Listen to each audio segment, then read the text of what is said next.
কয়েকদিনের টানা দাবদাহে বিপর্যস্ত নগর জীবন। প্রখর রোদ আর ভ্যাপসা গরমে দম বন্ধ হওয়ার উপক্রম রাজধানী জুড়ে। ঘরে বাইরে কোথাও নেই স্বস্তি। এ অবস্থায় দেশের 14টি জেলার উপর দিয়ে তাপপ্রবাহ বয়ে যাচ্ছে বলে জানিয়েছে বাংলাদেশ আবহাওয়া অধিদপ্তর। এমন অবস্থায় সবার একটাই অপেক্ষা, কবে নামবে স্বস্তির বৃষ্টি। চৈত্রের পর বৈশাখের খরতাপে পুড়ছে দেশের উত্তর ও মধ্যাঞ্চলের 14টি জেলা। এর মধ্যে রাজশাহী ও চাঁপাইনবাবগঞ্জ জেলায় বইছে মাঝারি মাত্রার তাপপ্রবাহ। রাজশাহীতে মঙ্গলবার দেশের সর্বোচ্চ তাপমাত্রা ছিল 39.5 ডিগ্রি সেলসিয়াস।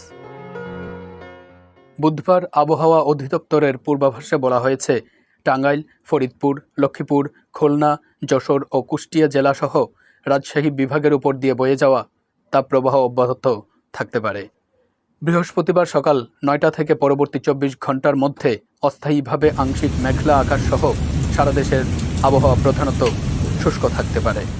সারা দেশের দিনের তাপমাত্রা প্রায় অপরিবর্তিত থাকতে পারে এবং রাতের তাপমাত্রা সামান্য বাড়তে পারে। সেই সঙ্গে বিরাজমান তাপপ্রবাহ অব্যাহত থাকতে পারে। পূর্বাভাসের তথ্য অনুযায়ী দেশের উপর দিয়ে বয়ে চলা তাপপ্রবাহ আগামী 24 এপ্রিল শুক্রবার পর্যন্ত অব্যাহত থাকবে। 25 এপ্রিল বৃষ্টির সম্ভাবনা রয়েছে 5টি বিভাগে। এদিন রংপুর, ময়মনসিংহ ও সিলেট বিভাগের কিছু কিছু জায়গায় এবং রাজশাহী ও ঢাকা বিভাগের 2-1 জায়গায়ও অস্থায়ীভাবে দমকা হাওয়া ও বজ্রসহ বৃষ্টি হতে পারে। সেই সঙ্গে কোথাও কোথাও বিক্ষিপ্তভাবে শিলাবৃষ্টি হতে পারে। ফলে 25 এপ্রিল থেকে তাপমাত্রা সামান্য কমতে পারে।